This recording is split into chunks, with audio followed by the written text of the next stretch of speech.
सबसे पहले तो गोविंद जी का बहुत बहुत धन्यवाद कि आपने याद किया। मुझे नहीं मालूम था कि ऐसी गोष्ठी होती है, तो उम्मीद करूंगा कि आगे भी ऐसा मौका मिलता रहे। और दूसरा धन्यवाद कि मेरे को अपने विचार देने का भी मौका दिया।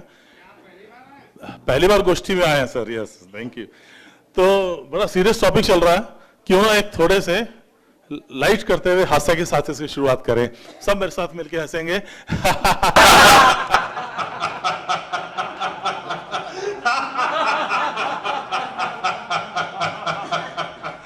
Thank you.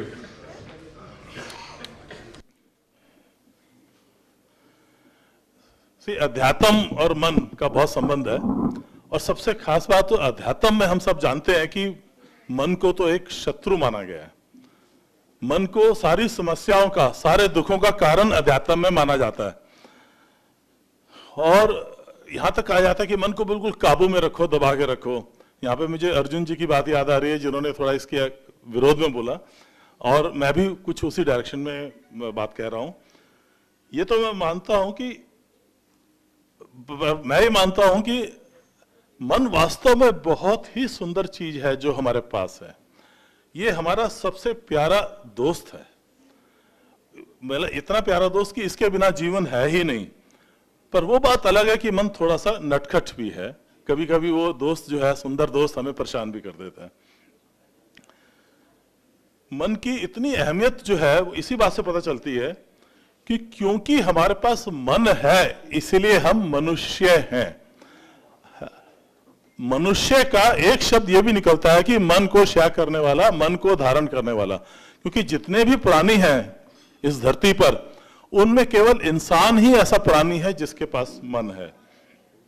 और जितने भी प्राणी हैं वो एक तरह से मशीन की तरह से उनका जीवन है। उनके एक तरह से सारे काम जो होते हैं सब कॉन्शियस माइंड से ड्रिवन होते हैं। उनकी कॉन्शियस इच्छाएं नहीं होती हैं, और एक मशीन की तरह से। और मेनली क्या काम करते हैं, उनको किसी न किसी तरह से जिंदा रखना है, और अपनी जाति को जिंदा रखने के लिए जो काम करना है वो करना है। बच्चे पैदा करने हैं, बच्चों को बड़े होने तक, इंडिपेंडेंट होने तक उनको केयर करना है, जिससे कि जाति बढ़ती रहे। तो ये जितने भी जानवर और प्राणी जो है, उन सबका जीवन वहीं तक सीमित है। पर केवल इंसान ऐसा है जो इससे उठकर जीवन को बहुत सुंदरता की तरफ ले जाता है। और उसका सिर्फ कारण यह है कि हम सबके पास मन है, और इसीलिए हम मनुष्य हैं। क्योंकि इसीलिए मनुष्य का जो जीवन है मन प्रधान है। क्यों मनुष्य सिर्फ जिंदा रहने के लिए, अपने वंश को बढ़ाने के लिए ही नहीं जीता, पर वो मन की सुंदरता के साथ इस जीवन को इतना जीवंत बनाता है, इतना अच्छा बनाता है। ये जो हमारी खासियत है, ये मन ही है जिसकी वजह से हम इतना अच्छा जीवन बिताते हैं। मन के कारण ही हम गाना गाते हैं, कविता लिखते हैं, नृत्य करते हैं, सुंदर पेंटिंग बनाते हैं, सुंदरता को पसंद करते हैं, खुद भी सुंदर दिखना चाहते हैं, तरक्की करना चाहते हैं, घूमना चाहते हैं, दोस्त बनाना चाहते हैं, यहां तक कि ऐसी गोष्ठी में आना चाहते हैं या और गोष्ठी करना चाहते हैं। ये सारे खेल मन के हैं। हंसना चाहते हैं, हंसाना चाहते हैं, और अच्छे संबंध बनाना चाहते हैं। और तो और ईश्वर को पाने की जो चाह है वो भी इसी मन से ही पैदा होती है।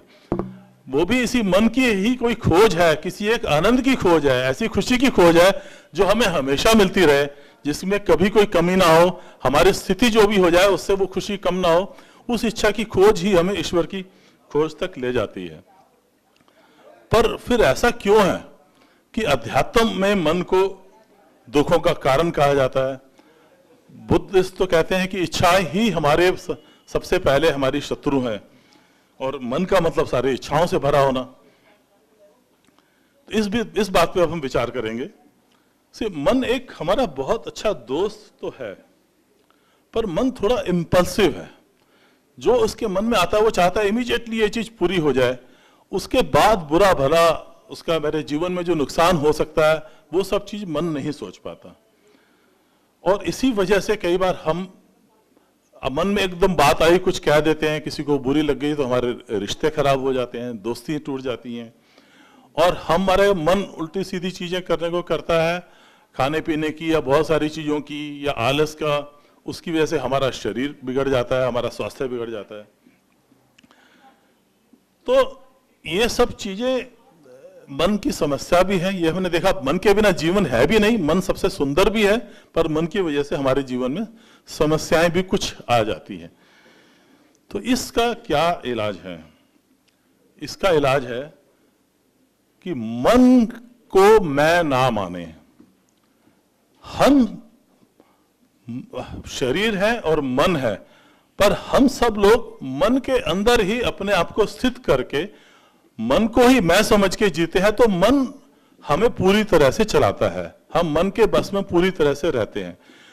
हम मन को अगर मन से ऊपर उठ के देखें, मन के दृष्टा बन के देखें, तो मन हमारा एक यंत्र की तरह से है, जो यंत्र हमारे जीवन को बहुत ही आनंदमय और बहुत ही जीवंत, बहुत ही सुंदर बना सकता है। पर अगर हम उस मन को एक मैं को मन से निकाल के उस मन के दृष्टा बन के, मन से ऊपर होके उस मन के कार्यों को देखें, उसकी इच्छाओं को देखें, उन इच्छाओं के नतीजों को भी विचार करें, वो हम तभी कर सकते हैं जब हम मन से निकल के मन से ऊपर उठ जाएंगे। एक विटनेसर जिसको बोलते हैं, दृष्टा बोलते हैं, और अध्यात्म में, अद्वैतवाद में उस दृष्टा को ही आत्मा बोला जाता है, जो मन के सारे कार्यों को और शरीर में होने वाले अनुभवों को जो जानता है, जो अनुभव करता है, वो आत्मा है, और वही असल में मैं हूं।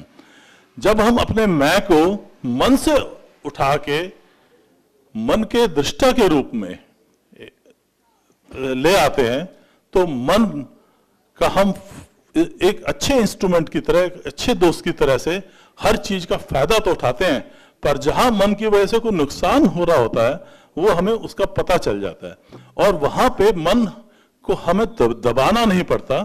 अपने आप ही मन की जो गति है वो कंट्रोल में अपने आप आ जाती है, बिना किसी प्रेशर के। तो मैं ये मानता हूं कि मन को ना मारने की जरूरत है, ना उसको शत्रु समझने की जरूरत है, सिर्फ मन से ऊपर होके मन को देखने की जरूरत है।